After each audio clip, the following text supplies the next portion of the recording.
नमस्कार, बहुत स्वागत है आपका। आप देख रहे हैं बंसल न्यूज। मैं हूं आपके साथ सुमित शर्मा। छत्तीसगढ़ में इस समय मुद्दों को लेकर बीजेपी और कांग्रेस के बीच होड़ मची हुई है। बीजेपी एक तरफ छत्तीसगढ़ सरकार पर हमला बोल रही है, तो वहीं दूसरी तरफ कांग्रेस केंद्र सरकार की नीतियों को आधार बनाकर बीजेपी को घेरने की कोशिश में जुटी हुई है। सबसे पहले बीजेपी की बात करें तो बीजेपी के सामने संगठन में जोश भरने के साथ एक विपक्ष के तौर पर सरकार को घेरने की चुनौती है। बीजेपी मोदी सरकार के 1 साल पूरे होने के मौके पर नए सिरे से संगठन को गढ़ने में जुटी हुई है। रविवार को जनसंवाद नाम से हुई वर्चुअल रैली को इसी रूप में देखा भी जा रहा है। इस वर्चुअल रैली में बीजेपी ने मोदी सरकार की उपलब्धियों का बखान किया तो छत्तीसगढ़ की सरकार को भी आड़े हाथों लिया। बीजेपी नेताओं ने किसानों के साथ धोखा, शराबबंदी को लेकर सरकार के वादे, तेंदुपत्ता का पैसा और बेरोजगारी का मुद्दा उठाया। साथ ही बीजेपी कार्यकर्ताओं पर लादे जा रहे आपराधिक मामलों को लेकर भी सरकार को चेतावनी दी।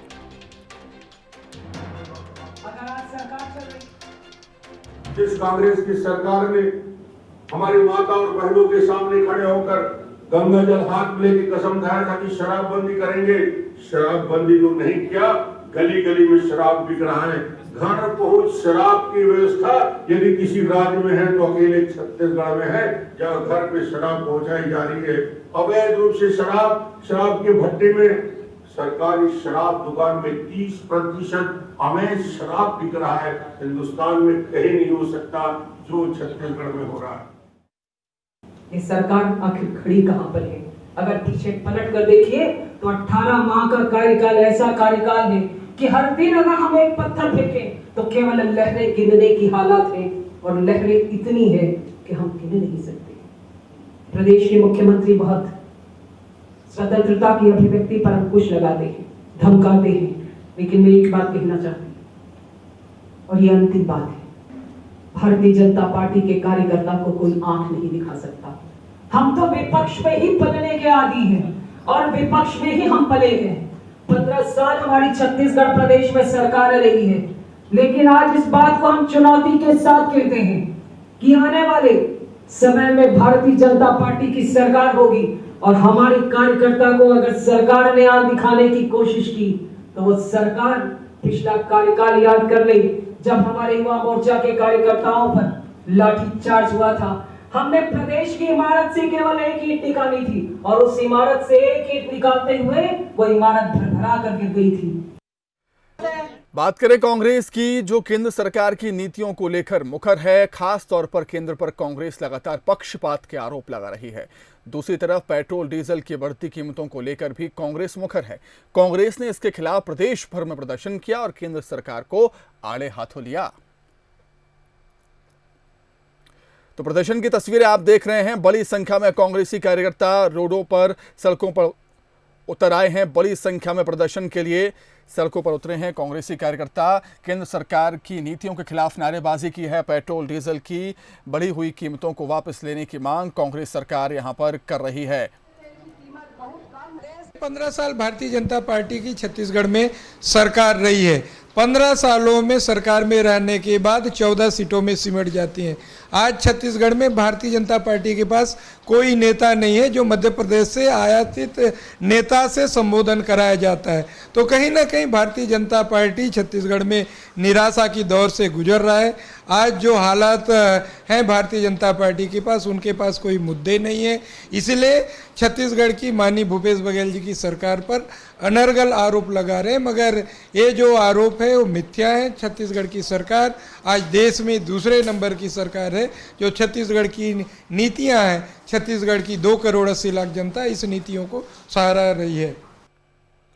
तो यानी कुल मिलाकर बीजेपी प्रदेश सरकार को घेरने में जुटी हुई है और कांग्रेस केंद्र सरकार को, और दोनों तरफ से मुद्दे हैं जिस पर ये मारामारी चल रही है। तो यही आज हमारा विषय है, मुद्दों पर मारामारी। इसी विषय पर हम चर्चा करेंगे। चर्चा को आगे बढ़ाने के लिए मैं रुख करना चाहूंगा हमारे न्यूज एडिटर अभिषेक शुक्ल का। अभिषेक जी,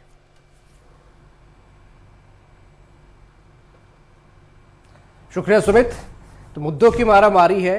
भाजपा वर्चुअल रैली के जरिए लगातार प्रदेश सरकार की कमियां गिना रही थी, तो प्रदेश सरकार ने पूरी तरह खारिज कर दिया है कांग्रेस के इन तमाम आरोपों को। साथ साथ ये भी एक आरोप लगा कि क्या प्रदेश में भाजपा के पास नेता नहीं है, आयातित नेता का सहारा लेना पड़ गया।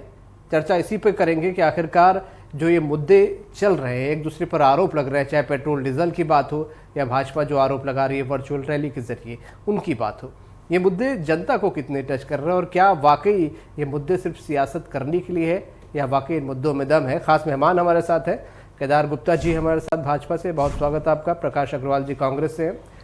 केदार जी, पहला सवाल आपसे, वर्चुअल रैली आप लोगों ने की और कांग्रेस ने पूरी तरह से फ्लॉप उसको कहा और कहा कि क्या आपके पास नेता नहीं है, आयातित नेता का सहारा लेना पड़ा। देखिए, पहली बार तो वर्चुअल रैली जितनी सफल थी, आज कांग्रेस के बयान से स्पष्ट नजर आ रहा है कि वो बौखलाई हुई है। भारतीय जनता पार्टी एक कार्यकर्ताओं की एकता, संगठन की एकजुटता और उसके साथ जनमानस जो कल इस वर्चुअल रैली में जुड़ा है, उसकी संख्या देख के कांग्रेस के प्रदेश अध्यक्ष को टिप्पणी करनी पड़ी, तो निश्चित रूप से वो बौखलाए हुए हैं। दूसरी बात कि आयातित नेता भारतीय जनता पार्टी के हैं, शिवराज जी राष्ट्रीय उपाध्यक्ष है, उनका दायित्व और छत्तीसगढ़ राष्ट्र में आता है। तो ये इतने बड़े बड़े कांग्रेस के नेता क्या पद की गरिमा, पद का दायित्व और पद का कार्यक्षेत्र नहीं जानते? मुझे दुख होता है कि अगर कांग्रेस के बड़े नेता, संगठन के राष्ट्रीय उपाध्यक्ष अगर किसी प्रदेश को संबोधित करते हैं, वो भी छत्तीसगढ़ और मध्य प्रदेश छोटा भाई बड़ा भाई, तो उनकी संगठन की कितनी उनको जानकारी है और राष्ट्रीय उपाध्यक्ष के दायित्व, कर्तव्य और कार्यक्षेत्र कहां तक होता है, यही नहीं मालूम, तो वो छत्तीसगढ़ में कांग्रेस को कैसे संभालेंगे। शिवराज जी सर्वमान्य नेता हैं, छत्तीसगढ़ मध्य प्रदेश दोनों भाई हैं और दोनों प्रदेश एक थे। मोहन मरकाम जी भी उस समय से राजनीति कर रहे हैं, तो निश्चित रूप से समझना चाहिए कि राष्ट्रीय उपाध्यक्ष का संबोधन था, आयातित नहीं है। प्रकाश अग्रवाल जी, एक मुद्दा आप लोगों ने उठाया है महंगाई का, पेट्रोल डीजल का। लगातार आप लोग इस पर आंदोलन कर रहे हैं, आज एक बड़ा आंदोलन भी यहाँ पर हुआ, लेकिन भाजपा कह रही है कि इस पर सियासत नहीं करनी चाहिए, कोरोना का समय है इसलिए।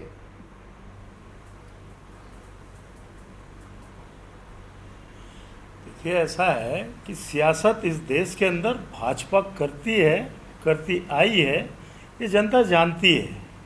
और इस देश छत्तीसगढ़ के अंदर जनता ने मैंडेट दिया, भाजपा को किस स्थिति में पहुंचाया ये बताने की ज़रूरत नहीं है, या इसका हमें गरूर नहीं है। और जो काम करने की बात कर रहे हैं, जो अभी केदार जी बोल रहे थे कि कांग्रेस बौखलाई हुई है, भाजपा की बौखलाहट साफ नज़र आ रही है। भाजपा का कोई नेता क्या पेट्रोल डीजल पे बात करता है? आज आप सोचिए, कोरोना जैसी वैश्विक महामारी के चपेट में पूरा विश्व है और इसके कारण आज हमारे देश में लोगों की आर्थिक स्थिति बदहाल हो गई है, तो क्या पेट्रोल डीजल पे पिछले 10 दिनों 20 दिनों के अंदर जिस तरीके से बेहताशा वृद्धि की गई, इसको मोदी जी का उपहार माना जाए देश की जनता के लिए? क्या कहेंगे भाजपा के लोग इस पर? भाजपा के लोग बात इधर उधर की करते हैं, आप कॉमन मुद्दे पे बात करें। पेट्रोल डीजल पे जिस तरीके से बेहताशा वृद्धि की गई, आप देखिए पूरे विश्व ने बड़े बड़े पैकेज घोषित किए, बड़ी बड़ी चीज़ें घोषित की, लोगों को सुविधाएं पहुंचाई। हमारे देश के अंदर हमारे प्रधानमंत्री लोगों को पेट्रोल डीजल की कीमतें बढ़ा के उपहार दे रहे हैं। इसे उपहार ही कहा जाएगा? तो भारतीय जनता पार्टी की नज़रों में जनता के लिए इस तरीके के उपहार दिए जाते हैं और अपने आप को देशभक्त पार्टी कहलाती है, अपने आप को देशभक्त पार्टी बोलती है। दूसरों पे उंगली उठाना आसान है। सरकार, जनता ने हमें 5 साल के लिए मैंडेट दिया है। हम भूपेश बघेल जी के नेतृत्व में आपको भारतीय जनता पार्टी से बेहतर सरकार चला के दिखाएंगे।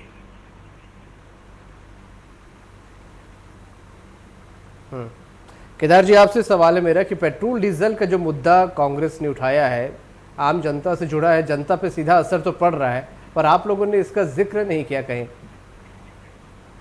देखिए, सीधी बात है, जो मेरे भाई प्रकाश जी ने बात कही कि ये भाजपा से अच्छी सरकार चलाकर बताएंगे, तो ये स्वयं मान रहे हैं कि 18 महीने में ये भाजपा से अच्छी सरकार नहीं चला पाए, और हम भी यही बात कह रहे हैं।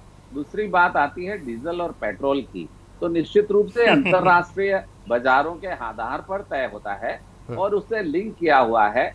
और जहां तक उपहार का सवाल है, तो भारतीय जनता पार्टी के, मैं आपको सिद्धांत बता दूं कि समाज के अंतिम पंक्ति में खड़े अंतिम व्यक्ति तक सरकार की सुविधाएं पहुंचे, ये हमारा लक्ष्य है, ये हमारा सिद्धांत है, ये हमारा मंत्र है। ये भारतीय जनता पार्टी अगर शासन में आती है तो एक देश को उपहार नहीं देती, ये देश की सेवा करती है, जनता का हक दे देती है। उपहार देने का काम ये कांग्रेसी लोग बैठकर करते हैं कि हमने ये जनता को दिया तो ये उपहार है। क्या घर से लाकर दे रहे हो? क्या ये आपके घर का सामान है जो जनता के बीच में आप दे रहे हो? ये उनकी भारतीय जनता पार्टी ये मानती है कि जनता की राशि है देश में, और जनता के हित में भारतीय जनता पार्टी जब सत्ता में आती है तो काम करती है। 20 लाख करोड़ का पैकेज, क्या आपको पैकेज नहीं दिखा? 5 महीने तक, आने वाले 3 महीने तक। एक लाइन अभिषेक मिला किसको? आप कहते हैं कुछ नहीं दिया। कुछ 2 लाख करोड़ बताइए, 2 लाख रुपए भी बताइए किसको मिला है? प्रकाश जी मैं बता रहा हूं आपको, आप लिख लीजिए कागज में, आगे आपको फिर सहूलियत होगी। पैकेज घोषित करने से नहीं होता है। 5 किलो मैं कह रहा हूं, 3 महीने तक 5 किलो चावल, 1 किलो दाल केंद्र सरकार से आ रही है, और आप कह रहे हैं कि राज्य सरकार बांट रही है। ये आप तोहमत अपने ऊपर लगा रहे हैं झूठ बोलने की। केंद्र सरकार, मोदी जी ने कहा है कि राशन कार्ड हो ना हो, सभी को जो देश के नागरिक हैं उनको 5 किलो चावल, 1 किलो दाल दी जाएगी। जो मजदूर हैं उनके खाते में 1,000 रुपया देना है प्रवासी मजदूरों के। आपने आज तक नहीं डाला, मोदी जी ने भेज दिया। 4.5, मैं कह रहा हूं 450 करोड़ रुपए आपके खाते में जमा है। अगली बात, जो जनधन योजना कोई आंकड़े नहीं है, जो सब खाते खुले हुए हैं, मैं कह रहा हूं मुझे कहने दीजिए, जो खाते खुले हुए हैं उन खातों में 500 रुपए महीना लगातार 3 महीना, ये तो मैं सुन कह रहा रहे हूं, हैं, नोट करो, पिछले आप 5 सालों से सुन रहे हैं, जनधन खाते 3 महीना डाल रहे हैं। उज्ज्वला गैस योजना का अरे सब नोट किया हुआ है। केदार जी और प्रकाश जी, ये चर्चा में आगे बढ़ाऊंगा और सवाल दोनों से होगा, क्योंकि जनता जानना चाह रही है कि आखिरकार उसे राहत क्यों नहीं मिल रही। हम चर्चा कर रहे हैं मुद्दों को लेकर, महंगाई को लेकर। आज प्रदर्शन रहा कांग्रेस का, आपने तस्वीरों में देखा। हमारे साथ मेहमान भी जुड़े हैं, उनसे हम चर्चा कर रहे हैं। प्रकाश जी कांग्रेस से और केदार जी बीजेपी से हैं। केदार जी आपके पास मैं एक सवाल लेकर आऊंगा, लेकिन पहले प्रकाश जी से एक छोटा सवाल कर लेता हूं। प्रकाश जी, आज जो प्रदर्शन मैंने देखा वाकई जनता को छूने वाला है। महंगाई बढ़ रही है, पेट्रोल डीजल के दाम बढ़ रहे हैं, लेकिन प्रकाश जी क्या ये जो सोशल डिस्टेंसिंग का हम जिक्र करते हैं, इसमें टर्म्स एंड कंडीशन है, आम आदमी के लिए तो लागू होंगे लेकिन वीआईपीज़ के लिए नहीं, सियासी लोगों के लिए नहीं?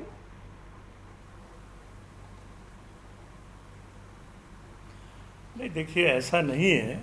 सोशल डिस्टेंसिंग का पूरा पालन किया जाता है, क्योंकि ऐसा है कि देखिए वो सोशल डिस्टेंसिंग जो है वो कहीं ना कहीं अपने जीवन, हर व्यक्ति की जीवन से जुड़ा मामला है। फिर भी थोड़ी बहुत कहीं भीड़ भाड़ होती है, कुछ होता है, कुछ कार्यकर्ता रहते हैं, कुछ उत्साह होता है, कुछ रहता है, थोड़ा बहुत कभी कभी होता है, लेकिन पूरा पालन किया जाता है और किया जा रहा है। और इस तरीके की चीज़ें तो बहुत सी जगह नज़र आती है, तो सिर्फ कांग्रेस पे सवाल क्यों? नहीं, कांग्रेस पे सवाल नहीं था। मैंने आज जो तस्वीरें देखी उस पर सवाल किया है। तस्वीरें क्योंकि आज सामने प्रदर्शन किया है, इसलिए सवाल भी आपसे यहाँ पर करूँगा मैं कि बड़े जिम्मेदार, बड़े नेता होते हैं तो जनता को मैसेज देने का काम भी तो उन्हीं का होता है। जी चैनल केदार जी, ये सोशल डिस्टेंस की खैर बात थी, आप नहीं लगाया तो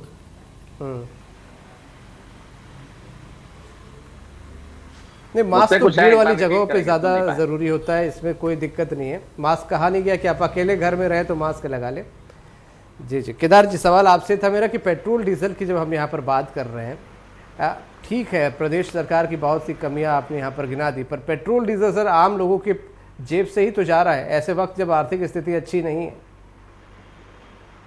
मैं कह रहा हूं देश की जनता पूरे विश्व के वातावरण को आज समझ रही है कि पूरे विश्व में एक युद्ध का माहौल है। चाइना हो, चाहे नेपाल हो, चाहे पाकिस्तान हो, कहीं ना कहीं भारत के ऊपर आंख गड़ाए हुए हैं और पूरा देश लड़ने के लिए तैयार है। और किसी को पेट्रोल डीजल की चिंता नहीं है, उनको सबको मालूम है अंतरराष्ट्रीय कीमतों के हिसाब से चलता है। कांग्रेस के लोग भी तैयार नहीं है। देखिए मैं आज के प्रदर्शन में देख रहा हूं मुश्किल से 20 से 25 लोग दिखाई दे रहे हैं और कोई है नहीं। दूसरी बात, अगर इनको इतनी चिंता है तो ये वैट घटा क्यों नहीं दे रहे? थोड़ा बहुत इन्होंने ऐसे भी किसी को कुछ दिया नहीं। 450 करोड़ रुपए प्रवासी मजदूरों का इनके खाते में पड़ा है। थोड़ा वैट घटा दे, पेट्रोल डीजल की कीमत बढ़ जाएगी। दूसरा, आपने सोशल डिस्टेंसिंग की बात की तो ये कहते हैं कांग्रेस पे सवाल क्यों? तो केदार जी, एक सवाल ये भी था तो कांग्रेस भी गलती करेगी। कांग्रेस भी गलती करेगी क्या? प्रकाश भाई जैसा कह रहे हैं कि ये सवाल हमसे क्यों? आम अरे जनता आपका प्रदर्शन है, 25 ये जवाब मैं उनसे लूंगा प्रदर्शन जरूर, में, प्रकाश जी से और लूंगा। मुंह से मुंह लगाकर वो देखिए कहां वो छाती में उनके अपना मुंह लगा दो, ये क्या है? मैं समझ नहीं पा रहा हूं। ऐसे काल में ऐसा प्रदर्शन उचित नहीं है। इसके साथ साथ एक बात और कहता हूं, थोड़े दिन पहले प्रकाश जी आप जवाब दे दे, फिर मैं केदार जी से सवाल करूंगा। आज विकास जी कर रहे हैं प्रदर्शन, तो कहीं इनके संगठन के नेता दिखते ही नहीं। एक शहर में अलग अलग छोटा छोटा 10-20 लोग को लेकर ये प्रदर्शन कर रहे हैं। तो ये निगम मंडल की जो अपॉइंटमेंट होने हैं ना, शायद उसी लिए ये घर से निकल जा रहे हैं कि कोई देखे, समाचार बने। ये विरोध नहीं है, ये निगम मंडल को पाने के लिए प्रयास है खाली जो दिख रहा है। कहीं कोई संगठन का आदमी नहीं, और एक साथ कहीं प्रदर्शन नहीं, थोड़े थोड़े टुकड़ों में 10-20 लोग निकल रहे हैं। ये कांग्रेस की फूट बता रही है। प्रकाश जी से जवाब ले, तो प्रकाश जी जवाब दे।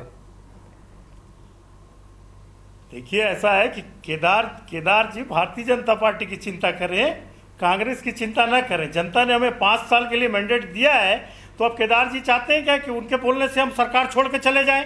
और जब ये बोलते हैं कि पेट्रोल का जब इनसे सवाल किया जाता है तो ये कहते हैं कि भूपेश सरकार, प्रदेश सरकार जो है वेट में कम कर दे। अरे भाई मोदी जी से सवाल करिए ना, छत्तीसगढ़ की जनता के लिए आप मोदी जी से सवाल करिए, जो 20 दिन में 20 रुपए रेट बढ़ा दिया, 10-10 रुपए, 15-15 रुपए रेट बढ़ा दिया, और आप अभी भी भूपेश सरकार, छत्तीसगढ़ सरकार से उम्मीद लगाए बैठे। तो केदार जी 15 साल आपने चलाया है, 15 महीने हुए हैं अभी कांग्रेस की सरकार को। आपके 15 साल का पाप धोने के लिए हमें समय लगेगा, 5 साल दीजिए। आपने 18 महीने में 3400 करोड़ रुपया का लोन ले लिया है। भारतीय केदार जी एक जनता सवाल पार्टी ने 15 वर्षों में उतना लोन नहीं लिया। केदार जी एक सवाल ये भी था मेरा यहाँ पर कि क्या ये संयोग होता है कि जब भी चुनाव आसपास होते हैं ये पेट्रोल डीजल के दाम रुक जाते हैं बढ़ना? नहीं, निश्चित रूप से जब समय उचित होता है और उचित समय में कहीं ना कहीं सरकार के ऊपर जब वित्तीय भार नहीं होते हैं और सारा वातावरण खुशनुमा शांतिनुमा पूरे विश्व का होता है, प्राइजेस तेल के कम होते हैं, तो उसके आधार पर सरकारें उस पर निर्णय लेती है। मतलब केदार जी मान रहे हैं कि मोदी जी के आने के बाद चुनाव भी आसपास होते हैं। निश्चित रूप से मैं कह रहा हूं आपको कि अंतरराष्ट्रीय कीमतों के हिसाब से तय होता है और कुछ देश की परिस्थितियां होती है। जैसे मैं अभी आग्रह कर रहा हूं कि देश में ये स्थिति है कि युद्ध का संकट भी दिखाई पड़ रहा है और ऐसा लगता है कोरोना काल में छत्तीसगढ़ में कम होना चाहिए, तो सरकार के पास पावर है, कुछ कर सके तो कर लें। भाई प्रकाश जी आग्रह कर लें अपनी पार्टी से कि भाई देखो वास्तव में देश की ये स्थिति है, प्रदेश में हमने कुछ जनता को दिया नहीं, सब जो केंद्र से आया वही उन तक पहुंचाया है, तो थोड़ा ये डीजल पेट्रोल में केंद्र सरकार का सहयोग करें, कहीं तो कुछ करे छत्तीसगढ़ सरकार। खाली अनाज वहां से आया उसको दे दिया, 500 रुपए महीना आया उसको दे दिया, 1000 रुपए आया दिव्यांगों का, निःशक्तजनों का उसको दे दिया। अरे यहाँ से तो कुछ आ ही नहीं रहा है। जनता से भी सहयोग चाहिए, कोरोना काल में आप कोरोना काल में थोड़ा वेट कम कर दो, थोड़ा सी आप भी एक कदम बढ़ाओ। क्वारंटाइन सेंटर की तो हालत खराब है, पंचायतों के भरोसे छोड़ दिया, पंचायतों को एक पैसा नहीं दिया। कल शिवराज जी कह रहे थे कि हमने 1550 करोड़ रुपया क्वारंटाइन सेंटर के लिए दिया। प्रकाश भाई आप बता दो आपने क्या दिया? जितना केंद्र से आया आपने खाली उसी को नीचे तक पहुंचाया है। निश्चित रूप से भाजपा अपने सिद्धांतों के आधार पर मध्य प्रदेश की हालत क्या है? आप जिस शिवराज सिंह का उदाहरण दे रहे हैं, मध्य प्रदेश की हालत क्या है? आज अहमदाबाद गुजरात की बात करिए, गुजरात की हालत क्या है? बहुत अच्छी हालत है। और आप बताइए किन पंचायतों में पैसा नहीं मिला है? कल तो शिवराज जी ने गिनाया, आप देखे नहीं होंगे, खाली इसीलिए आपको संख्या नहीं पता है। बहुत संख्या थी, 1000 रुपए हर प्रवासी मजदूर के खाते में डाला। आपने क्या डाला ये बताइए? 1000 रुपया मिला किसको? और मोदी जी ने वो भी भेज दिया। तो आपके प्रधानमंत्री, हमारे प्रधानमंत्री जी ने पैसे डालो। आपके श्रम विभाग के अधिकारी मानते हैं पैसा है, पर आप देने को खाली नहीं हो। क्या करोगे मजदूरों के पैसे को रखकर? आखिर कुछ तो करो छत्तीसगढ़ राज्य के लिए। तो लाइए ना, जनता के सामने लाइए इस चीज को। और कौन अधिकारी बोल रहा है किसको पैसा नहीं मिला? सोशल डिस्टेंसिंग का केदार जी प्रकाश जी और केदार जी 10 सेकंड, बहुत समय कम है मेरे पास। केदार जी प्रकाश जी, केदार जी बहुत संक्षेप में सवाल है कि महंगाई जिस तेजी से बढ़ रही है कब तक काबू में आएगी, लोगों को कब तक राहत मिलेगी? सर बहुत संक्षेप में। महंगाई पेट्रोल और डीजल में हम स्वीकार करते हैं कि अंतर्राष्ट्रीय आधार पर इसकी कीमतों में कुछ वृद्धि हुई है, पर अगर खान पान की बात लें तो सब्जी से चलिए, लेकर आप दाल से स्वीकार तो लेकर किए तेल कम से से कम। लेकर आलू प्याज से लेकर सभी चीजों के रेट बहुत कम है। आप देखें तो तेल के रेट कम हो गए 200-300 रुपए प्रति टीन में, आलू और प्याज के रेट कम पर है, पेट्रोल दालों डीजल के की- रेट जो 120 रुपए थे वो 80 रुपए आ डीजल गए। पेट्रोल में तो ये रेट बढ़ेगा महंगाई तो का उसके बहाना असर तो आने लेकर वाले समय में जो पड़ेगा। छत्तीसगढ़- प्रकाश जी, कुछ राहत जनता को मिल सकती है? प्रकाश जी, एक सेकंड जनता को कुछ राहत मिल सकती है? खाली प्रकाश एक जी, सेकंड। कोरोना से जो ये मुंह की खा रहे हैं उसके आधार पर ये महंगाई को बीच में ला रहे हैं। केदार जी जो महंगाई बोल रहे सही हैं नहीं है, खाद्य कि खाने पदार्थों के के तेल रेट का केदार दाम जी, हो केदार जी, गया, बस समय कम मेरे पेट्रोल पास। डीजल का प्रकाश रेट जी बोले। बढ़ा दिया, तो अब वो सामान कहाँ जाएगा, उसका रेट क्या होगा? नहीं, जब केदार जी बोल रहे हैं कि दाल चावल आलू का रेट कम हो गया तो अब पेट्रोल डीजल के रेट बढ़ाने से इनके रेट कहाँ जाएंगे, ये केदार जी से पूछिए। सिर्फ खाली हवा में बात करने से नहीं होता है। आपने क्या कुछ किया? नहीं 20 होना रुपए है। रेट बिल्कुल, बढ़ा दिया। सवाल वाकई ये है कि अगर आपने पेट्रोल जनता डीजल के की दाम मार दी। बढ़ेंगे कोरोना तो में खाद्य मार दी। सामग्रियों के दाम भी बढ़ेंगे यहाँ पर, इससे इनकार नहीं किया जा सकता। प्रदेश में बहरहाल सियासत चल रही है और सियासत में बहुत सारे मुद्दे जो पार्टियां एक दूसरे पर उछाल रही। बहुत शुक्रिया केदार जी और प्रकाश जी, बहुत शुक्रिया मेरे साथ चर्चा में शामिल होने के लिए आपका।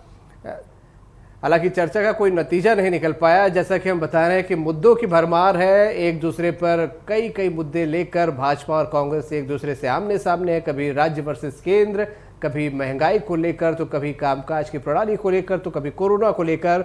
जनता परेशान जरूर है और बड़ी आस लगाकर अपनी सरकारों की तरफ देख रही है। खास पेशकश में